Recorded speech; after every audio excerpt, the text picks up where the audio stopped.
High, আমি মৌসুমি।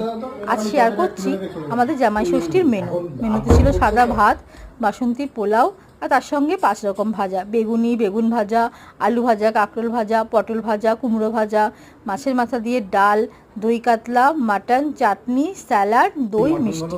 এখানে বাবা মেসো খাচ্ছে আর তার সঙ্গে আমার হাজব্যান্ডও বসেছে জামাই ষষ্ঠীর ভোজ খেতে। জামাই বলে কথা, পুচকেটার সঙ্গে খাচ্ছে পোলাও আর মাটন আর মাছ, আর আমার দাদা বসে এখানে খাওয়াচ্ছে। কেমন হয়েছে তার রিভিউ নিচ্ছে, যেহেতু কষ্ট করে রান্না করেছে ও। আর এখানে দেখুন পোলাওটা দারুণ করেছিল, যেমন পোলাওটা ঝরঝরে সুন্দর হয়েছিল, তার সঙ্গে মাটনটাও হয়েছিল দুর্দান্ত স্বাদের। যেমন তার রং তেমনি তার স্বাদ হয়েছে, একটুও বাড়িয়ে বলছি না, ভীষণ টেস্টি হয়েছিল মাটনটা।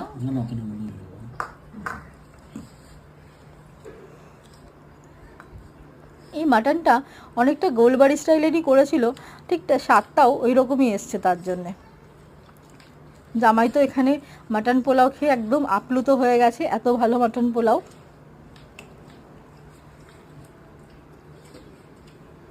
দারুণ হয়েছে না, রিভিউ দিচ্ছে, দারুণ হয়েছে। পুচকেটা যত্ন করে আস্তে আস্তে খাচ্ছে, ও আবার খাওয়ার স্টাইলটা আলাদা। ও পোলাওটা আগে খেয়ে নেয় আর তারপরে মাটনটা খায়। মাটনটা কতটা সুন্দর সফট সেদ্ধ হয়েছে সেটাই দেখাচ্ছে।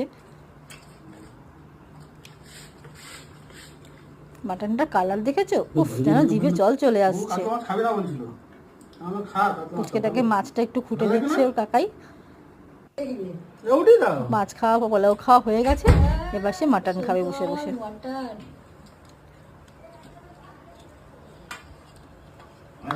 এটা অদ্ভুত স্টাইলের একটা খাবার খায়ও, আগে সমস্ত কিছু খেয়ে নেবে, লাস্টে মাছ মাংস যেটা থাকবে সেটাকে খাবে। ভাতের সঙ্গে বা পোলাওয়ের সঙ্গে মাখিয়ে ও খায় না, সময় নিয়ে নিয়ে আস্তে আস্তে খাবে। খুব ভালো লেগেছে, ও বলছে দারুণ হয়েছে। একদম হাত দিয়েও দেখাচ্ছি কেমন হয়েছে, দারুণ। এরপরে আমরা খেতে বসে গেছিলাম, এখানে সব ভাই বোনেরা, মাসি সবাইকে খাবার দিচ্ছিল, মাও ছিল, সবাই একসঙ্গে বসে মজা, এটা আলাদা খাওয়ার। সবসময় তো হয় না, এই বছরে একটা দুটো দিন থাকে যখন সবাই একসঙ্গে হয় আর একসঙ্গে বসে আনন্দ করে খাওয়া যায়। এটা আমার বোন, মাসির মেয়ে, ওদের বাড়িতেই আমাদের এবার জামাই ষষ্ঠী হয়েছে। মাসি বলেছে এবার জামাই ষষ্ঠীর আয়োজন আমরা করব, সবাই আসবে। খুব মজা করেছিলাম আমরা এই দিনটাতে।